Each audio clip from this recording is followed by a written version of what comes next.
التغابن ترتیب عثمانی سلورش پیتم نمبر سورت ته او ترتیب نزولی چې دی او سلواتم نمبر سورت ته نازل دی رست د سورت تحریم نا کلمات په دې سورت کې 201 دي حروف په دې سورت کې 101 دي بسم الله الرحمن الرحيم يسبح تسبيح لله خاص الله تبارك وتعالى لرا ما مخلوق في السماوات چې پاسمانونو کې دي من الملائکه ملائک شو وما في الارض هغه چې پزمکه کې دي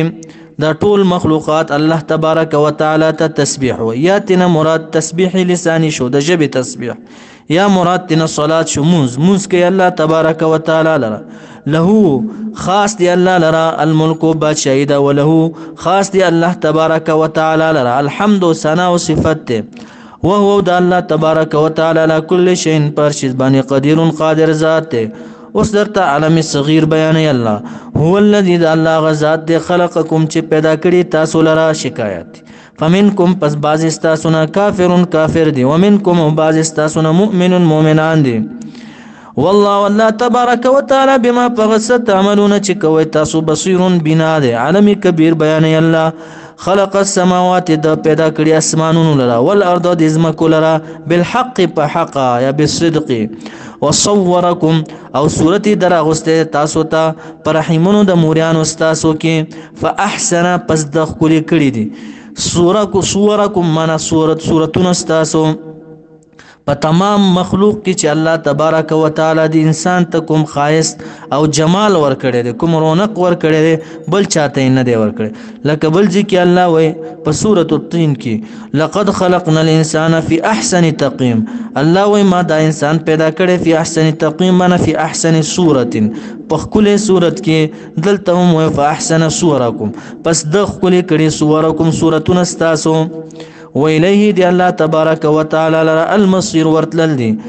خا دلیل علمی دی یعلم داس ذات الله چې علم لري ما پاغه في السماوات چې پاسمانونو کې دي ولا د چې پزماکه کې سری پدې باندې الله علم لري ويعلم علم لري الله تبارك وتعالى ما پاغه تسرون چې پټوي تاسو وما پاغه تعلنون چې ښکارا کوي من القول والفعل د قول او د فعلنا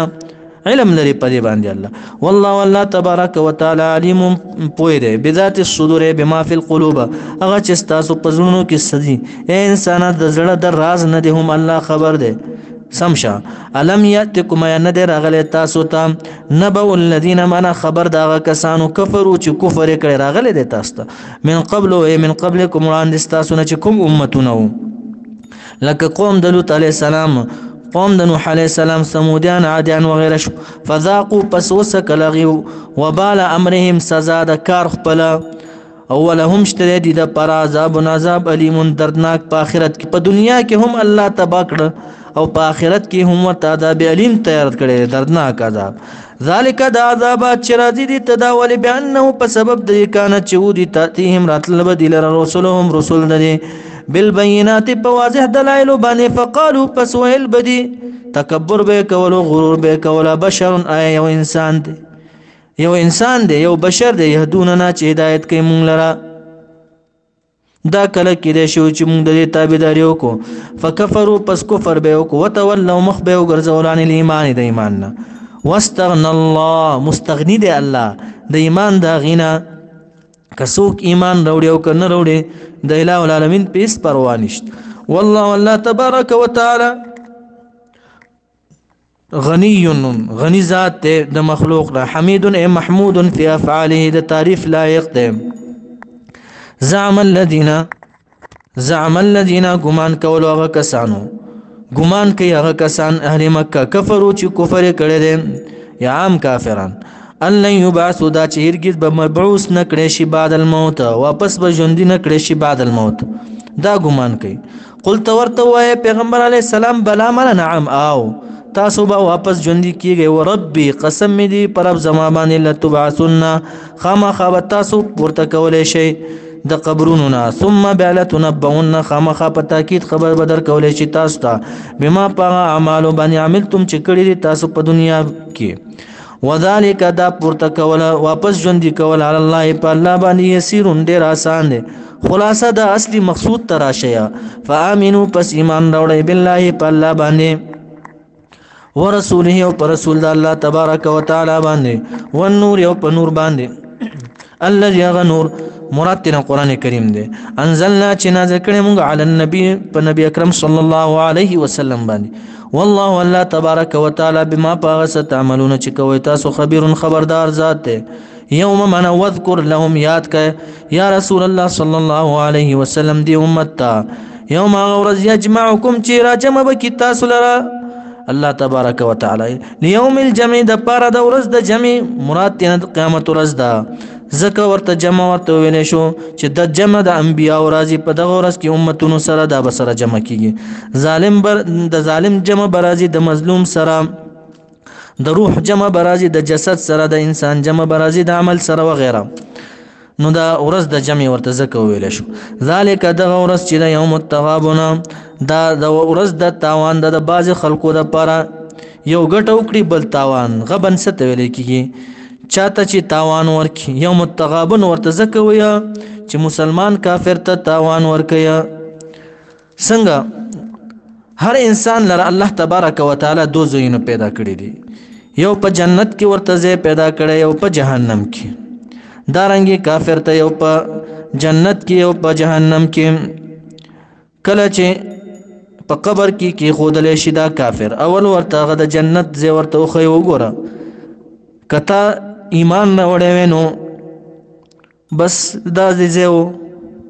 بیا ورته د جهنم ځای او خو ورته دا ستاسو دی دا ستاسو ټکانه ده دارنګي مسلمان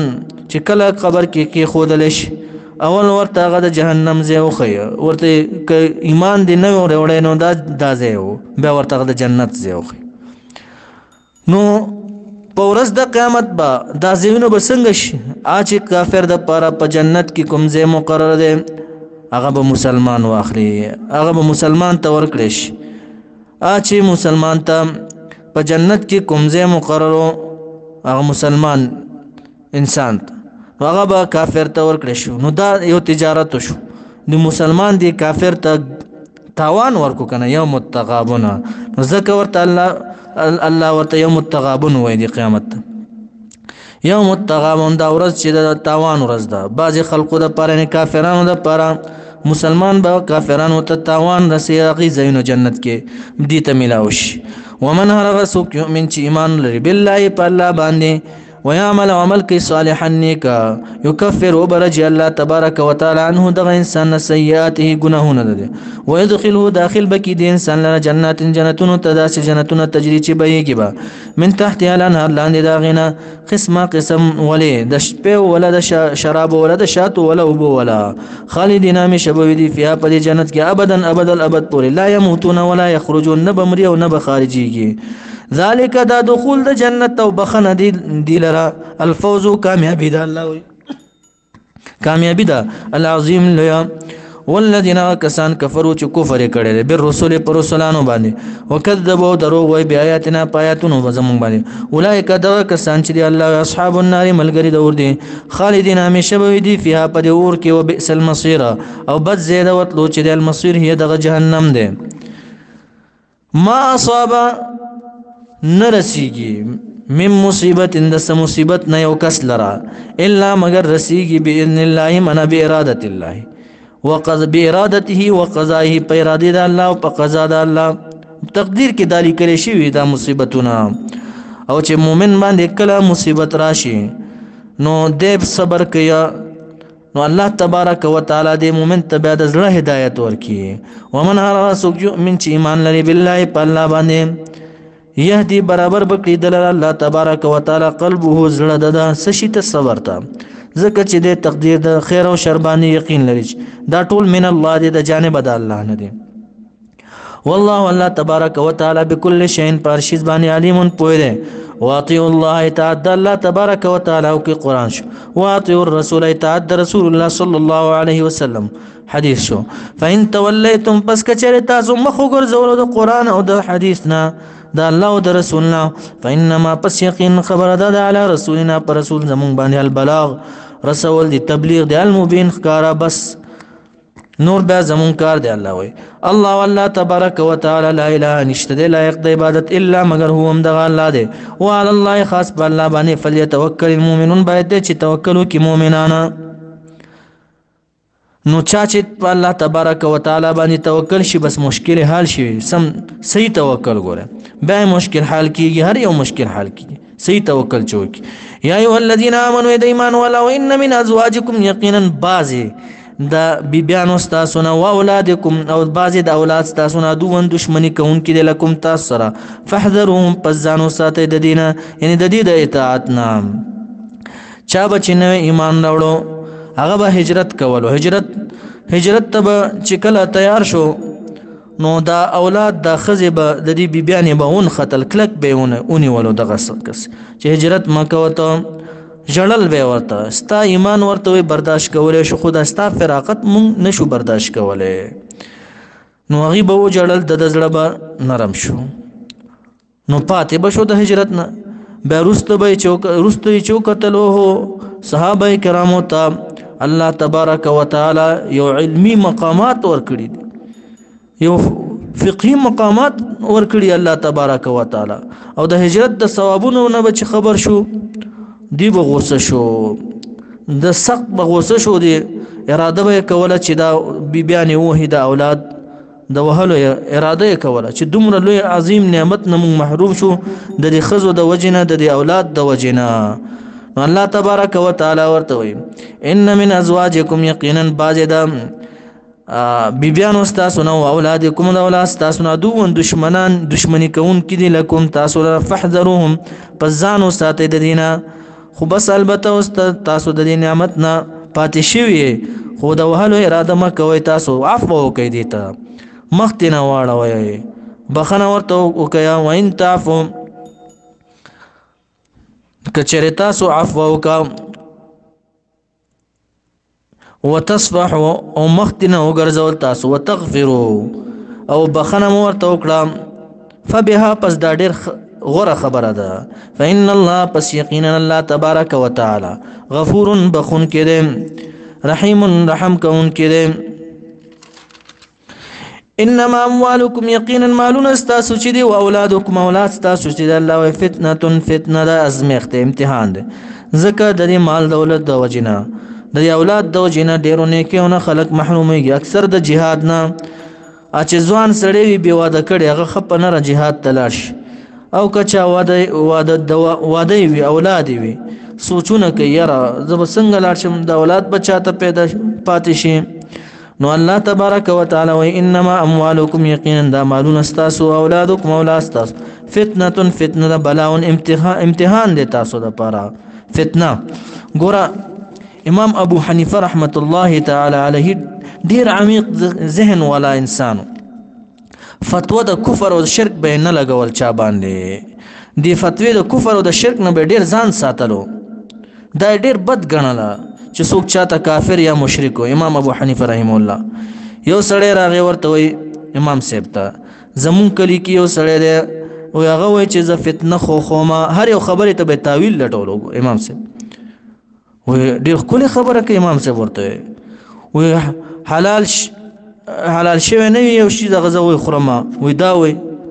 دا خو سم سړی دی. امام صاحب ورته وایي بل خبره دا کوي هغه سړی وایي چې یهودیان او دا نصرانیان کله کله صحیح خبرې کوي دایم صحیح خبره کړې ده. وایي بل وایي دا وایي چې حق مې ډېر بچ وایي دایم صحیح خبره کړې ده. نو سړی حیران شو چې دا زه څه وایم او دا څه وایي. نو امام صاحب ورته وایي چې الله تبارک وتعالی وایي چې انما اموالکم واولادکم فتنه مال ستاسو اولاد ستاسو دا فتنه ده. هغه وایي چې فتنه خوښوم اولاد یاد اولاد به یادوي چې اولاد مې ډېر خوښ دي فتنه مې الله ورته فتنه ویلې ده. دارنګې هغه وایي چې زه حق مې بد شي مراد ترې نه مرګ دی چې مرګ مې بد شي دا هم صحیح خبره. بل دا چې وایي زه حلال شوی نه وي هغه شیز خورم مایع دی حلال شوی نه وي هغه خورم. دارنګې دی وایي چې یهودیان او نصرانیان کله کله صحیح خبرې کوي. نو الله وقالت اليهود ليست النصارى او يهوديان وای چې نه دي نصارا لا شین په شیز باندې نصرانیان وایي چې نه دي يهوديان په هیڅ باندې صحیح خبره کړي، کله کله صحیح خبره کوي. نو امام صاحب وی زما مذهب زما مسلک دا دی چې چا خبر وکړه زه هغې ته تاویلات لټوم. نوي تاویلات د کفر وي او یو تاویل د اسلام پکې وي، نو دغه انسان د اسلام طرف ته راکاږم. کفر ټاپې نه دی مشرک ویل چاته دین به ځان ساتلو. نو انما اموالکم یقینا اموال ستاسو او اولادکم اولاد ستاسو الله فتنه ازمیخت امتحان دی. والله تبارک وتعالى عنده پنیر د اجر نجر دی عظیم لویا. فاتقوا الله پس ویریږئ د الله نه مستطعتم چې څومره مدوسوي، مستطعتم چې څومره مدوسوي، چې څومره طاقت مو وي. بعضې علما وایي چې دا آیت ناسخ دی لکه امام بغوي او نور علما. وهذه الآية ناسخ کوم آیت دپاره بل ځکې الله اتقوا الله حق تقاته ویریږئ د الله نه په حق یری سره، په حق یری سره چې په ذراتو کې او په اوامرو کې خیال ساتل ګوره دا ډېر زیات ګران دي. نو آیت راغی فاتقوا الله پس ویریږئ د الله نه مستطعتم چې څومره مو طاقت وي څومره مو دوسه وي. واسمعوا واورئ پس ما د قبول سره، واطیعوا اطاعت وکئ د الله تبارک وتعالی او د رسول الله صلی الله علیه وسلم. وانفقوا سره د دې وانفقوا خیرات کوئ فی سبیل الله په لاره د الله کې. واسمعوا واطیعوا وانفقوا خیرات کوئ خیرا لکم دا ډېر غوره دی، خیرا لانفسکم د نفسونو ستاسو دپاره. نو څوک چې خیرات کوي انفاق فی سبیل الله کوي نو دا د بخل نه بچ شو، دا بخیل نه دی دا انسان. ومن هر هغه څوک یوقع چې وساتلی شي شح نفسه بخل د نفس بلنا فاولئک پس دغه کسان چې دی الله وایي دا سخیان هم المفلحون هم دی کامیاب خلق دی. ان تقرضوا الله کچره تاسو قرض ورکوي الله لرا څنګه قرض الله لرا یعنی په جهاد کې مال لګوي، مال خرچ کوي په جهاد کې یا په علم کې. یا ان تقرضوا الله تقرضوا عباد الله دا الله بندگانو ته قرض ورکوي قرضا حسنه قرض حسنه نیک قرض چې ورپسې بیا تکلیف نه ورکوي هغې لره. یا مراد تینه په جهاد کې خرچ کول شو، دا الله سره یو قرض شو الله به تاسو ته بدلی درکوي دی بدلی نو یضاعف زیات بکی الله تبارک وتعالی هو دی قرض لره لکم تاسو لره قرض زیاتی خو دی سره سره ويغفر لكم او بخنه بکی تاسو لره الله تبارک وتعالی چې رښتینی قرض چاته ورکړي قرض حسنه چې ورپسې دی تکلیف نه وي هغې ته ضررونه نه رسي. والله تبارک وتعالی شکور قدردان ذات دی. شکور منه سمانا قبلون کې د عمل د شکر گزارانو دی، شکورن قبلون کې د عمل د شکر گزارانو دی. حلیم صبرناک ذات. عالم الغیب داسې ذات دی چې عالم دی په غیب باندې په پټو باندې والشهادت او په ښکارو باندې. العزیز زورور ذات دی. الحکیم خاوند حکمت دی.